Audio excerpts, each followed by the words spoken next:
Okay, so you guys are not going to believe this. You know how I said my life was stressful? That was like a premonition to what was about to happen. So I was on the plane, and it was about an hour in. It's a 3-hour flight to... I'm in Germany now, but I'm in Cologne. I have to go to Berlin, so it's a connecting flight. So it was a 1 hour into the 3-hour flight to Cologne. And then I started feeling, like, you know, yesterday how I said it felt a punch in my chest. So it kind of, it was hard to breathe for me a little bit, just from, it was really sore. And then just from the gate, I got to the gate in the airport 2 hours early, which is earlier than normal. And just even for, like, from Canada to Europe, I was only an hour and a half early. But I just like being early when I'm by myself, because otherwise I get really stressed. So I got there 2 hours early. And I feel awkward, like, just standing. Got there 2 hours early, and then I got in line for the gate. And for some reason, their machine broke, so I actually didn't get my ticket until it was 11:50, and my plane boarded at 12. So I was like stressing out because I still had to go through security. So I'm like running through the airport, and my gate obviously is one of the furthest ones away.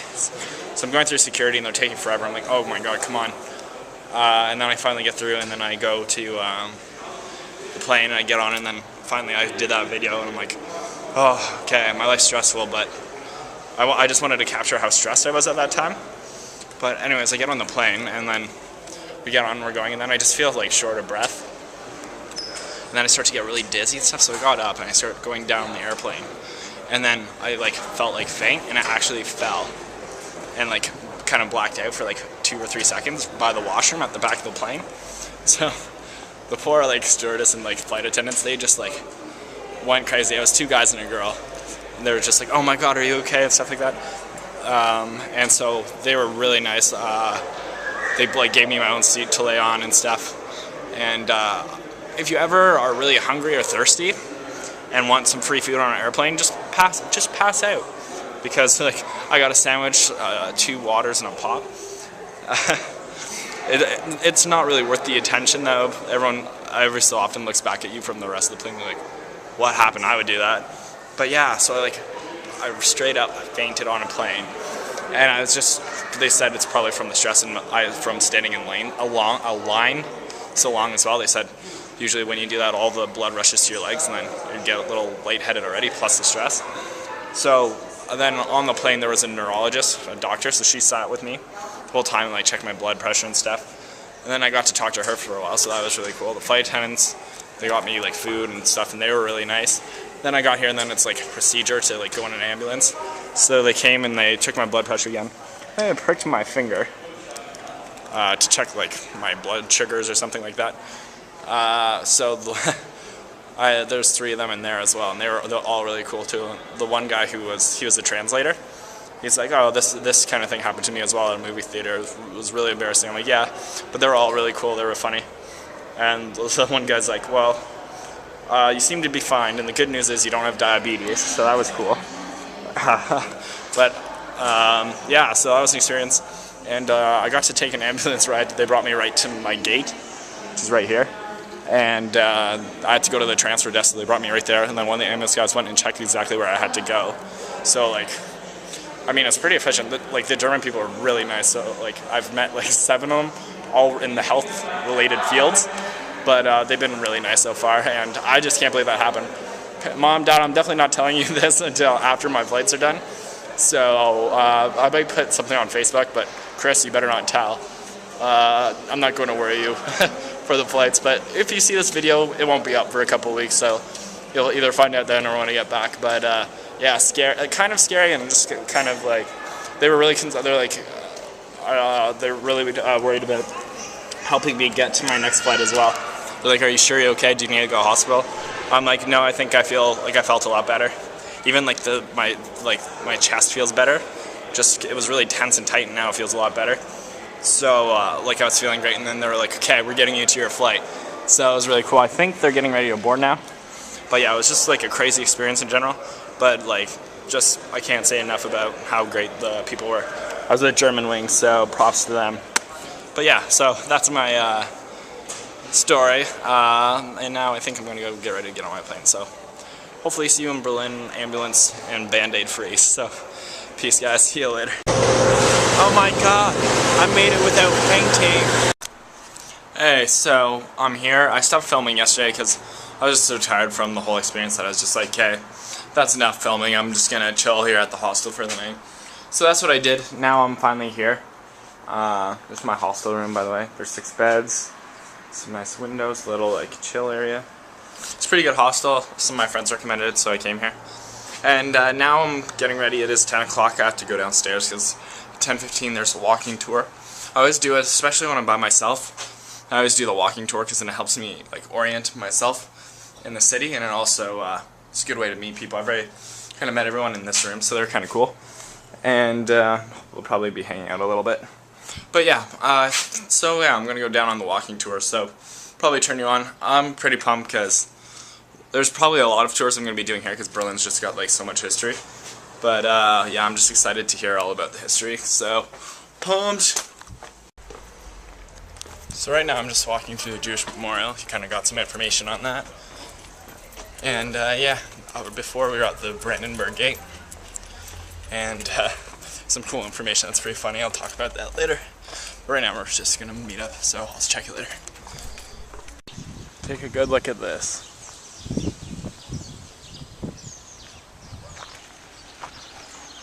I'll explain why I filmed it later. I've decided it's too hard to try to explain exactly everything while I'm on the tour, so I'll kind of do a quick recap at the end, but remember this site for this parking lot. Peace. 100,000 people every day moved between the borders, between the sectors, because they lived in West Berlin and worked in East Berlin, or the other way around. Or they lived in East Berlin, they had their yoga class in West Berlin, or they had tango lessons in East Berlin, or tennis, or midget golf, croquet, whatever. Yeah, it's just like a normal city. People went to visit family, cinema, just like a normal city. The only thing was that you might be subject to a passport, might be. But there was people were just passing through the Brandenburg Gate. There were random controls, random checks. As I said before, lots of people simply decide to stay in West Berlin and be flown out to West Germany. Right? So this is one of the parts of the old Berlin Wall. Pretty intense. And apparently it would come. There was another wall that would come out to just a little bit before that blue bear, so it'd be like around the sidewalk, and there'd be a no man's land in between right here, so save the road.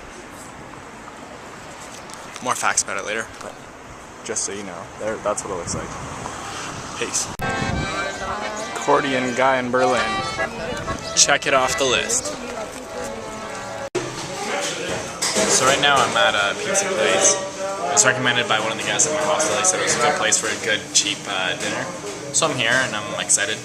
But yeah, for the first place I wanted to talk about was the that parking lot that I showed. So that's actually the area where Hitler's bunker was. So in that general area was where him and his mistress / wife, they were married 24 hours before they bit the bullet. But anyways, that's where they committed suicide. And so the German government decided not to make a monument or a tourist attraction there. There's still 60% of the bunker there, so they could totally do it. But they didn't want to kind of create a shrine area where Nazi or Hitler supporters could go and kind of commemorate like Hitler. So they decided not to do it. It's right by the Jewish Memorial stuff too, so I think it was a good call by the German government. They're very like careful about those things. Like they don't even have anything, they don't have any real memorials for their soldiers in World War II. Awesome. Thank you. Pizza's here. I'll continue in a second. Yeah, so as I was saying, first of all, that was an awesome pizza. Oh, it was so good, and it was really big. It's only 4.9 euros. It's like, what a deal. I would go there. I did not look at the name, but if you come to Wombat's Hostel, it's just down the street. It's really good. I would go there. But that's off topic. But what I was saying is, yeah, because Germany doesn't really want to offend anyone. First of all, they built monuments for every single type of person that was sent to concentration camps during World War II. So they have one for the politicians.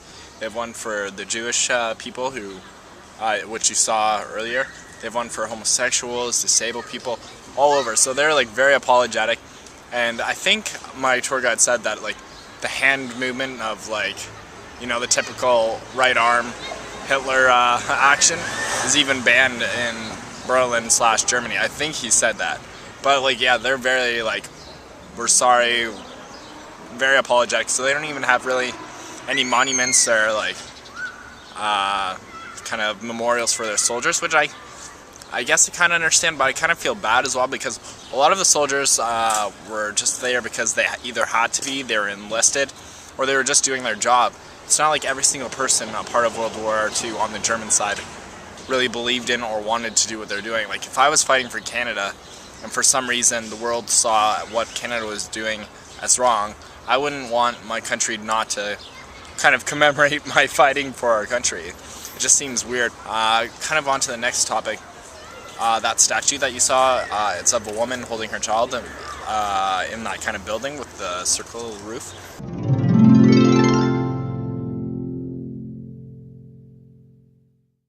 Yeah, so that was designed by a woman whose child was 17 years old and fought in World War I and was killed. But then during World War II, her husband was sent to a concentration camp because he was deemed as not really German. So that kind of just even shows amongst the German people that you can go from being German and fighting for your country in World War I to not being classified as German and having one of your family members sent to a concentration camp. So yes, the Jewish people were a victim. Yes, the Allied people were victims, but you have to kind of see it on the German perspective too. There's a lot of people who either didn't believe in it or were forced into it, or just, and after World War I, the German people were very poor. They had war reparations put on them that they had to pay every single country's kind of damage during the war, which they didn't even pay off until 2010. I think it was November 2010. So it's like very recently, and it finished in 1918. So that's pretty crazy. They finished their World War II debt before World War I. World War II was like 1980 something, and they finished their World War I in 2010. So just like, obviously there were obviously, like Hitler for example, very bad German people, but not all of them were. So that's just like something I want to convey, and it was kind of obvious in the tour as well. But yeah, that was something I want to talk about. And on a lighter note, that's kind of like very depressing. But on a lighter note, we were talking about after the war, Germany was split up into a bunch of parts. So Russia, England, France, and the US had parts of Germany kind of under their control, if you didn't know that. So France, Germany, and Britain kind of formed, let Germany form its own kind of government, and they called it West Germany. And Russia's part was kind of called East Germany. Russia's part built the Berlin Wall, and they surrounded all of West Berlin, so that their people who wanted to escape and go to West Berlin couldn't get out. Some people said they really enjoyed East Germany because it was communism, so they were given jobs, they were giving housing, they were giving food, but they're also restricted a lot of rights. So at one point, people were so fed up that 700,000 people started to protest by the TV tower in 1989. This tower thing here, I think that this exact one, but I think so, but don't quote me on it. I'm pretty sure that's what they said. But so they started protesting right there, and so there was 700,000 people. So that's not a small amount of people.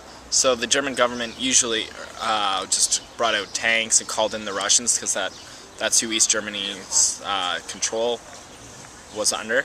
So they could just call in the Russians, and they would usually come and literally squash the protesters with tanks, guns. So protesting was very dangerous, but 700,000 people, you can't really do much unless you want to take on 700,000 people. So a memo was drafted. Now these people didn't have rights to vote, they didn't have rights to travel, so like they didn't have almost any rights. They didn't have rights to protest. So a memo was drafted of an idea to appease the people, and it was to loosen touring restrictions so that people from East Germany could leave and actually go to West Germany a lot easier than, essentially they weren't allowed to leave. So a memo was drafted, so it was just an idea. And so it had been circulating amongst the German people. And a lot of people aren't sure how this happened. But, so it was drafted around, and during the time right before the fall of the Berlin Wall, one of the politicians got it. And I forgot his name, I was trying to remember it, and then I looked online, I couldn't find it. So excuse my ignorance. But it was either a German/Russian name, so it's very hard to remember anyways for me. So he had this memo, and he was given it just before the press conference, and it was a live press conference for East Germany. And so a bunch of reporters from the US, Italy, Canada, just from all over, were at the press conference. And it was live, but it was a censored press conference, so there was only a certain amount of questions that could be asked to the person.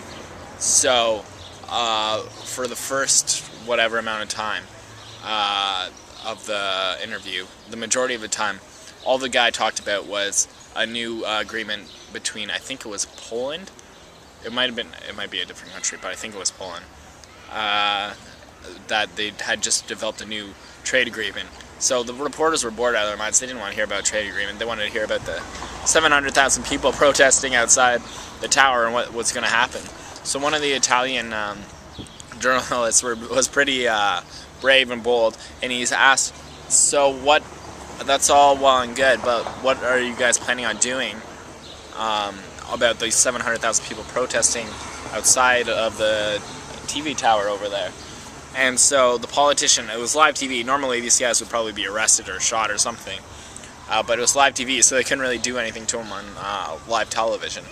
So the guy remembered he had the paper draft memo in his bag. He hadn't had the time to look through it. So he got his reading glasses, started looking through, and the one part he flipped to parts, and he read out, they plan on abolishing travel restrictions on people of East Germany, saying that they could just travel whenever they wanted, which was just an idea. Plus that was the very end, so it wasn't even the full extent, it was way out of context. So he essentially said that there would be no travel restrictions, which wasn't even the full idea. Not to mention, he didn't even say it was just an idea. He just said that's what was happening. And then everyone was like stunned. It's like, really? This is happening? People have been restricted for years from leaving the country. And so after he said that, one of the reporters asked, well, when is this going to happen?